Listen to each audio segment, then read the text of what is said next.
Another thing that's kind of interesting and is really beneficial actually to both Germany and Austria, who are seen as kind of the weakest teams coming into this tournament, is that there's going to be no relegation this year. So that means that all the teams who are in the tournament are going to remain in the tournament the following year. So that's going to be a huge advantage for the development of some of those players. Again, if Tim Stützle ends up being loaned, he could be playing pro next year. But if he ends up being loaned back to the DEL or playing in the A, wherever, and he finds his way back at this tournament, it's going to be against top competition and not in the A pool or something like that. So, well, and I think it bodes well for Stützle and Germany in particular because they're not in Pool B.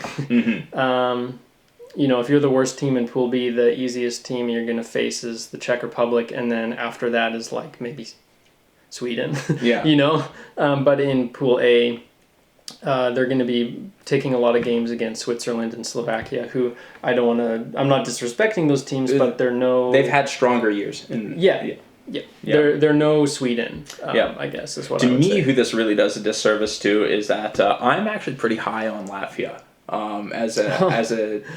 So actually I've got a bit of a take to go along with this, okay? So one of the things that I think I've seen throughout league history is that I feel like goaltending is a good indication of national program health.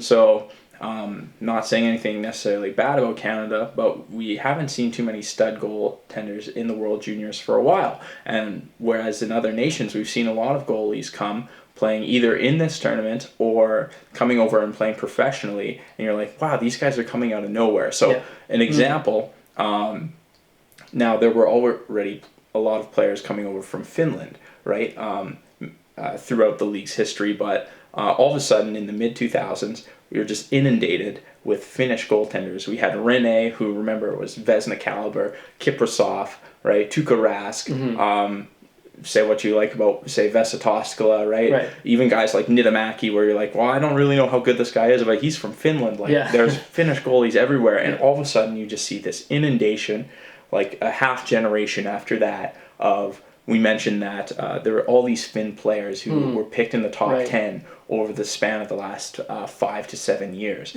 right? Like we've seen guys, Laine going as high as 2, Kakko as high as 2, right? Just a lot of top players. So again, seeing goaltending being a real big indicator of that. Even, here's a minor example to just prove where I'm going with this, is that Switzerland, right? We've seen guys like, again, not crazy, David Abisher, Rito Berra, Martin Gerber, right? We've seen some Swiss goalies come along, and then Jonas Hiller, who Flames fans you might not like think very highly of, but this guy made an all-star team. Like, he had some banana stats. He played 72 games 1 year for Anaheim, and like he was just so good that Jose Theodore got dealt. So like this was a really, really good player, and now we've seen Hischier go number 1 overall. We've seen Timo Meier, right? We've seen Kevin Fiala. I don't know if you can quite lump Yossi Niederreiter into that echelon, but like we see goaltending, in my opinion, has been an indicator of health